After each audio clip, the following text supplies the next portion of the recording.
I am a soul blazer. I change lives, I touch people's souls, and I open them up. I teach people how to be present and to be in their authentic soul. Do you guys know what imposters are? These untrained imposters, they reside on the stage of our brain, and they're trying to control us. But usually what happens is they make things worse. But the good news is that we can control them. We could take over and we could teach them to work for us instead of against us. Hi, I'm Lisahaisha. Welcome to SoulBlazing Mastermind. Today I have a very special guest, Elizabeth Blake Thomas, and here's a little bit about her. Elizabeth is the founder of the production company Mother and Daughter Entertainment. Her directing credits include rom-com Just Swipe, the action thriller Hunt Club, the young adult supernatural thriller Karma, Death at Latigo Springs, and more. Her third book, Living with Intention, was released March 1st, 2024, and is available on Amazon, as are her previous books, Arabella and Filmmaking Without Fear. Her creativity, coaching methodology, Medicine with Words, has been around for a few decades, where she not only helps guide people towards their purpose, but also mentors budding directors and filmmakers. And we both just shared the stage doing a TEDx talk. So here's a little clip of Elizabeth in action. Connect with people who make you smile and laugh. So I call my daughter, I hug my dog, and I visit my 3-year-old neighbor. Oh, hi, Elizabeth. So good to have you here. I wanted to start this with, first of all, I love your TED Talk. It is so powerful, short, potent, and you say so much. And you shared your dog, Chai, on the stage, and Chai just passed. You want to share a little bit about that and your journey with Chai? Absolutely, and thank you. I liked your short, potent, and powerful. I feel like that's how I should describe myself from now on, although I'm not overly short. Yeah, it's an interesting one to dive straight into. I wouldn't say that. Well, let me start by saying this is one of the first podcast interviews that I have had since my 4-legged daughter has passed. And I've never done one without her, and therefore she is still here. I still have her in my bag. She comes everywhere with me, and this TED Talk was the last talk that she actually participated in with me. And that sounds strange, like, did the dog talk? But actually my 4-legged daughter was part of everything I did. She was part of every movie I directed. She was part of my LA life when I first moved here.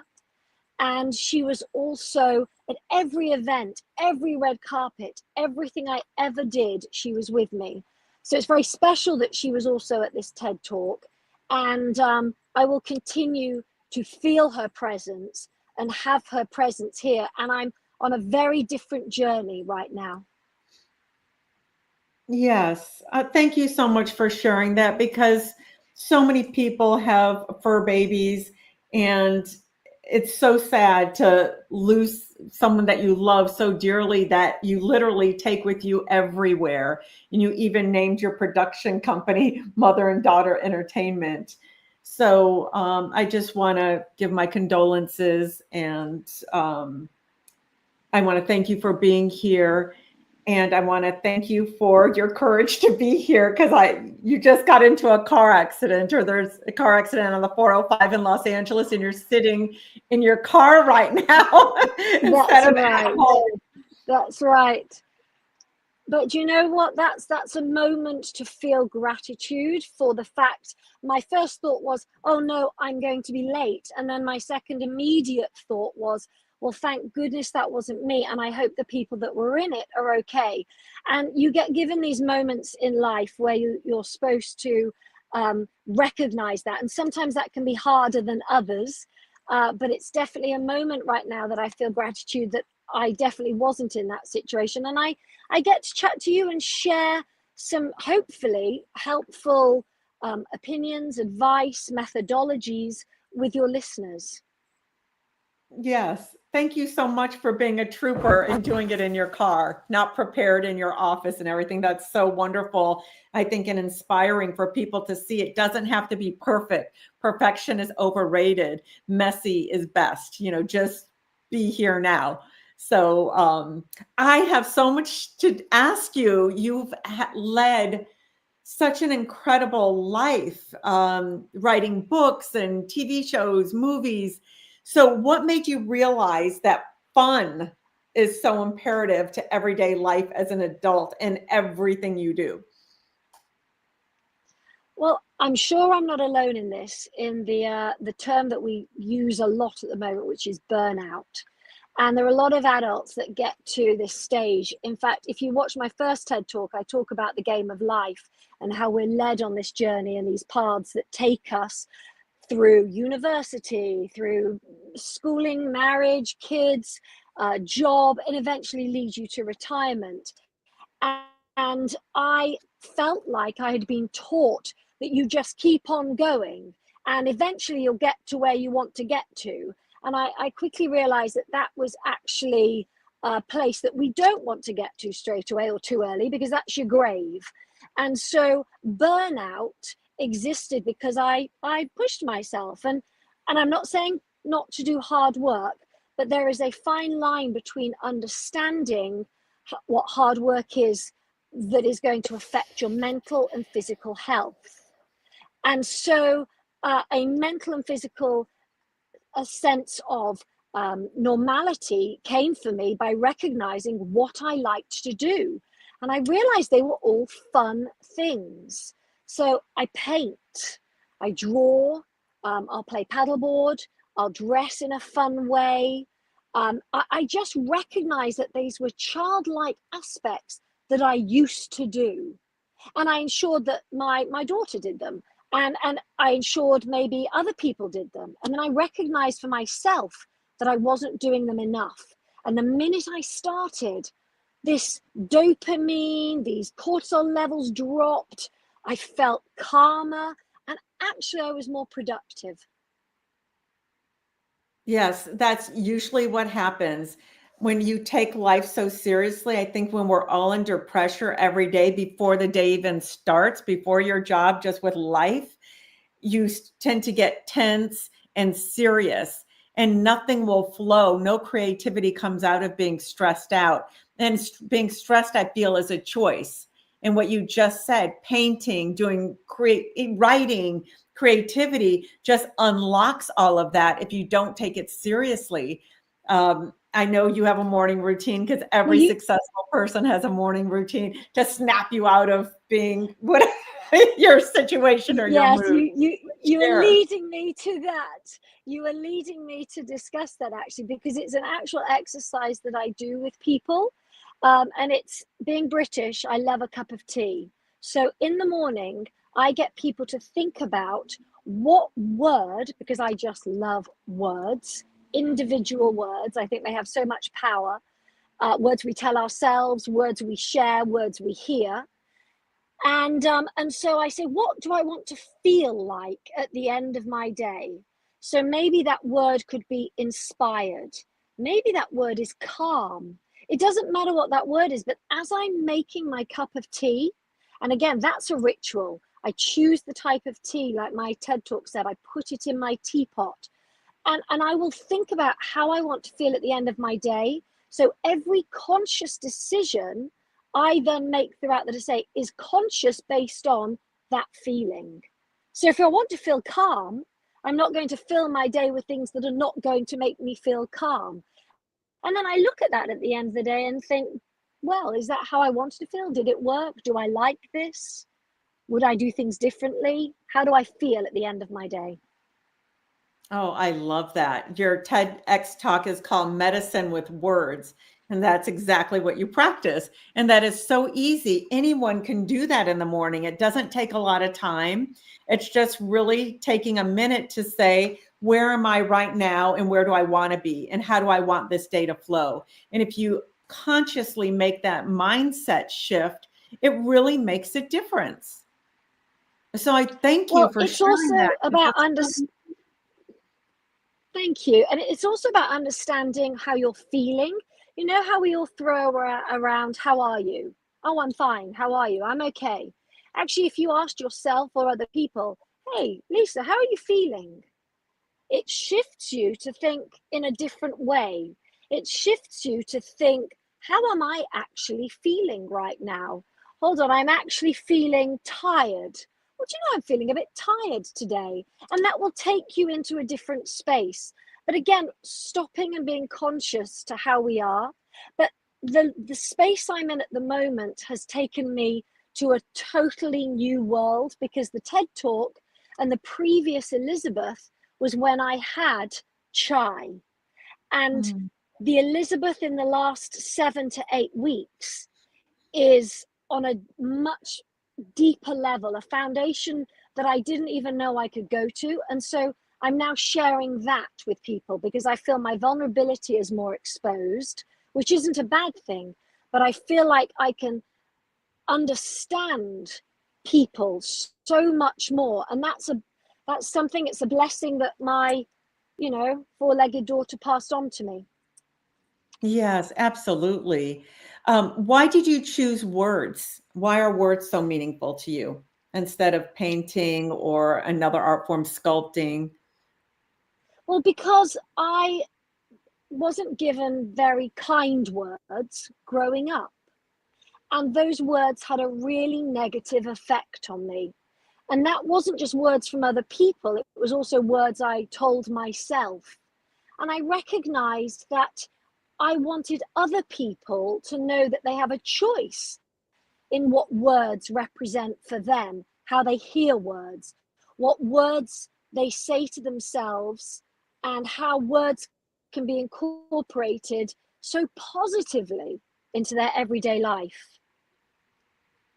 Yes, I think that is powerful because that's what I teach in Soul Blazing, the imposters who live on the stage of your brain, narrating your life and making decisions for you. And if those words are negative, which most are, and most are repeated over and over again, they say you have 40 to 70,000 thoughts a day. Most are negative. And if they're on a feedback loop of you suck, you're a fraud, you're not smart enough, you're not good enough, you're too fat, you're too old, you're too, whatever. How does that affect your day, your relationships? Everything is affected. So what you're teaching in such a powerful, succinct way is taking 1 minute to say, how am I feeling? What word do I want to feel? This is such a great gift. I've heard people talk about it. You see it all over the internet. And what you're teaching is the most simple and profound way. So, congratulations to have been able to distill what so many are trying to do. With so many, you have to do all these exercises and think about this and go, all this inner work. And you're just saying, change the word. What do you want to feel? And be Yeah. that word. Do you know Yeah. another way of doing this, which is really interesting, is silence? So we as a human race talk a lot. We talk too much. We fill gaps. And it's amazing when you sit with the silence as well, how you then acknowledge your feeling, other people's feelings, and you give yourself the space. So I'll tell you briefly, last night I had an emotional meltdown. I had I went on a walk, and I felt that I was enjoying nature. And then I started to think about my dog, and I started to cry, and I felt so upset. And I got myself home, but I let myself cry. And there was nobody there to fill the space. There was nobody there to say, oh, well, you know what, get another dog, or it's okay, or time will heal, or you need to kind of not cry so much. I gave myself this silence to feel, And I can assure you that I've woken up this morning. I also had my first very strong conscious dream in 7 weeks, actually, since she's passed. I cleared something. That silence was so powerful. So we need to be able to give each other that space as well. Again, so powerful. I am a fan of silent retreats, unplugging completely. And what that does for me, all these thoughts come up. And when I could just put them on a leaf and let them flow down and go, and I could solve things on my own without a therapist, without a friend, because you're right, too much chatter sometimes makes things worse. I think there's a good combination, but there's power in silence because you are trusting yourself, you are facing your fears, and you are handling them in a way that is thoughtful and loving to you, because you're just saying, I see you. Thank you for sharing. I don't think I need this thought anymore. And I move it on. That's what I do. And when I come out of that, I got to tell you, Elizabeth, I feel like a brand new person. And you do have to keep up with it because you do slip back, because we're human beings we're spiritual beings having a human experience. So we will keep making mistakes or feeling pain. And I think we're so layered with pain just from childhood. So it's healing all those layers off. So it takes more than just one time. But when you're conscious about it, God, it's life-changing. Well, it's the work, isn't it? You know, if you want to get a six-pack, you go to the gym. If I want to be healthy in my mind, I have to work at it. One of the other things I trained at one summer was a butterfly doula. So I learnt, it was the most wonderful experience. It was 6 weeks of being responsible for the space from eggs to caterpillars to chrysalises to butterflies and releasing them. And I think there was about 30 or 40 that I handled over that time period. But it's not just, oh, are they okay? Have they got the food they need? Are they watered? It was about sitting with them, watching this process, understanding it. I would actually sing to them, and when I released them and I would sing again, they would all come back to me. It was quite magical. But the elements that we go through as humans, that metamorphosis is very similar. And we as humans, you mentioned that we're not in a society that affords us to maybe be silent or have this time to think. When I was in that space, there was no choice, because over 8 hours, I was watching and waiting for that chrysalis to actually open up for the butterfly. There was no saying, hurry up, I've got to go somewhere, or we need to get a move on. So the stillness I found there was powerful. But the metamorphosis itself is also something that we can embrace. And there's a moment that, unfortunately, sometimes you can have gone through all that work, egg through 5 rows of caterpillars, eating your food, shed your skin, eating your food, shed your skin, get into the chrysalis, and a taconid fly can attack you. And if that taconid fly attacks you, you're not going to come out as a butterfly. Unfortunately, I had to put many of those chrysalises back into the ground and give them back to the earth and start again. That is a process for us too, but it's not a negative. It just means that next time there was something else we needed to learn, or next time we weren't quite ready to become the butterfly. And I think there's a beautiful process there that we can also take on as humans. Absolutely. That would lead me into a question that I'm curious about. How did you grow up, and what got you into writing books and, film, TV, being an artist, a director? What inspired you? Was it because of the negative words you said to yourself and other people said that you wanted to create stories? I think a lot of creatives feel like they maybe didn't fit in, or they were the black sheep of the family. And so I knew from a young age I wasn't going to be, as a British person, doing the normal thing. And that was quite difficult in itself. But I definitely understood that I want to put back into the world the elements that I wasn't taught.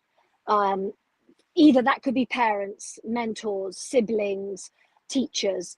I felt like I missed out on some crucial experiences of explanations, understanding feelings, recognizing just what the world existed of. And I had a very, a very good upbringing, but I know that looking back now, that those elements were missing. So I try to, with everything I do, whatever creativity, whatever form, is try to be the person that I wish I'd had growing up. Okay. Yeah, that's interesting. I think you're right. A lot of creatives are the black sheep, and they are trying to heal a aspect of them or grow through the arts, because the arts are so powerful. All of them are. And I love that you also wrote books as well as directing, and painting and all that. Can you tell me a little bit about why you wrote each book? You wrote a book about living with intention, and you wrote a book about filming without fear, and you wrote Arabella, which I'm not sure what that one's about. Can you share a little bit about why you wrote each book and what you hope people get from it? Yeah, I mean, everyone came from, so I write intuitively. So I write for a couple of magazines. When I'm writing my speeches, everything comes very intuitively. My art is the same. And so my first book was based on the experience from my divorce, and I turned it into a fictional story. That was very cathartic for me. My second book is based on mentoring and teaching. Again, what was I not given? I didn't go to film school, and I didn't have anyone in my family that was in the industry. So I created a book from my first, I directed 4 features in my first year as a filmmaker, and I wrote that out. And I wanted to share it. I want to share That is everything filming I learn. without, I feel like I'm this, that that's one's right, filming without filmmaking without fear. fear. Okay, so how did you, Filmmaking without fear, yeah. yeah, how did you get to direct 4 films in 1 year? How did you even break in? Obviously, you didn't have So fear. I it's true. It's true. So my daughter is an actress, and so I'd been on set with her, and I had been a theatre director in the UK for many years, and I realised watching Isabella and her environments that I could do that too, but I didn't know how. And a friend of mine said, "You can be a director," and I said, "How?" And he said, "You just say you're a director." Again, those words, the power of me saying that to Yeah. myself led me to go, okay. So I found somebody that I'd been in contact with from a film of Isabella's who funded my first feature. I then contacted 4 parents who said, I said, "Do you want to make a film with me and the children, and we'll put money together?" Then one of the parents from that funded my next 5 features. So that built and built. And again, I don't have fear in that sense. So I keep going.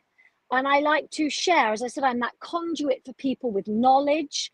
Anything I learn, I like to share. My Living with Intention book's the same. It's a mixture of Japanese philosophies, which I love.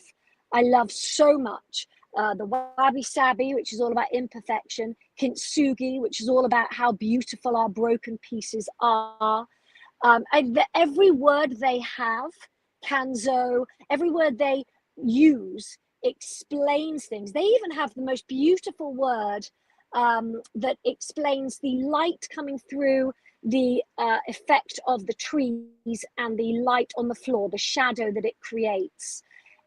I mean, how can they have come up with a word like that? It's phenomenal. I'm not going to share it because I'd like people to Google it.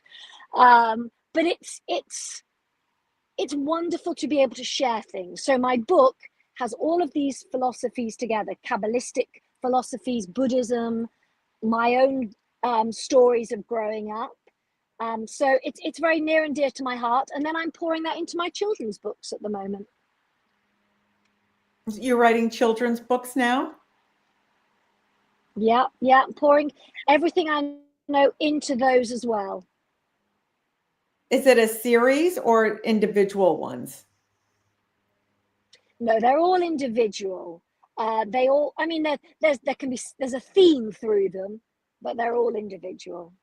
Okay, so if someone wanted to be a film director or an actor or director, wanted to get into this business or do a documentary on the world today and what's going on, because I am a therapist and I get a lot of people coming to me saying, I need to break in. I just don't have the money and I have to work full time to pay my bills. And I just really want to do a documentary on everything I'm feeling now and, the world and what's going on. And how do you do it? What advice would you give them? Because I think everyone's hungry to be inspired or to share their angst or their way to heal the world. At least that's what I'm hearing, saying, if we just did this, if we all came together and did that, if we showed this, and that together, in a creative way, we could help shift reality. So how do you respond to that? Because you've been able to really easily, it seems, I'm sure it's hard because nothing is easy. It's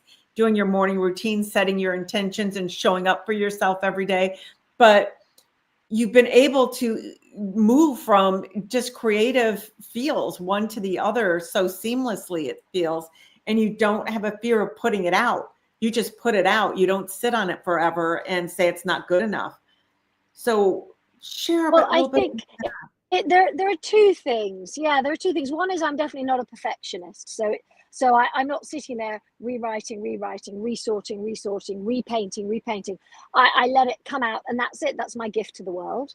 The second thing is I think it's important to work out for yourself what it is you're doing this for and why. Because, a lot of people just have, I want to tell this story. Okay, but why? What is that doing for you? So I work as a creativity coach with individuals, and I created something called the Pyramid of Purpose, which just is literally this pyramid like this. And we work on working out what at the end, what is this bottom area here? This is your why.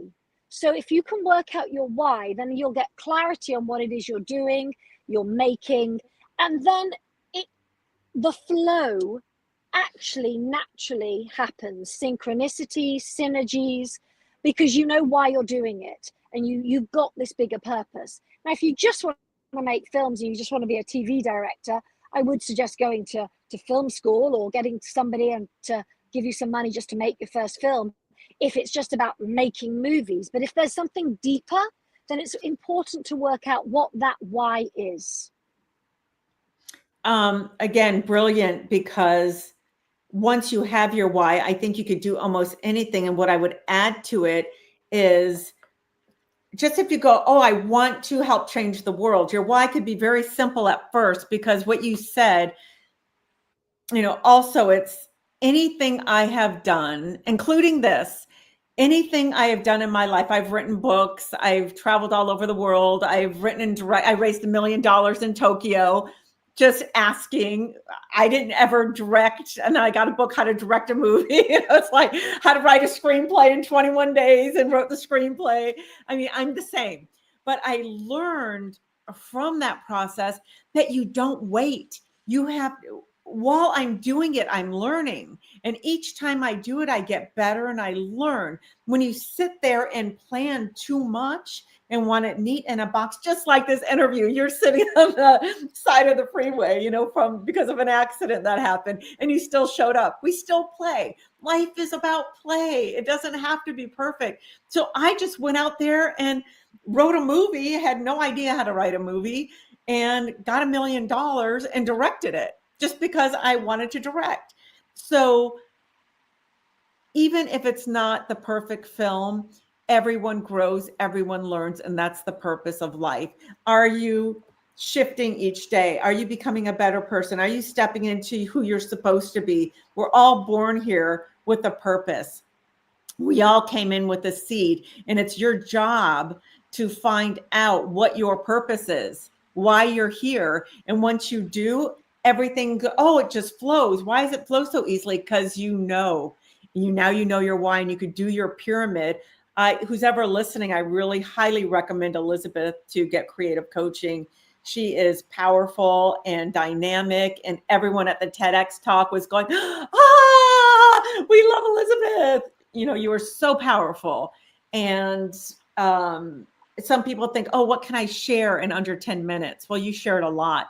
And that's what life is. Life really boils down to one small thing. Who are you and what is your gift? Give it away. Give it away. You don't have to think about, oh, will this make me millions? Forget about the money. When clients come to me and saying, will you help me make a lot of money? I say, you're not for me.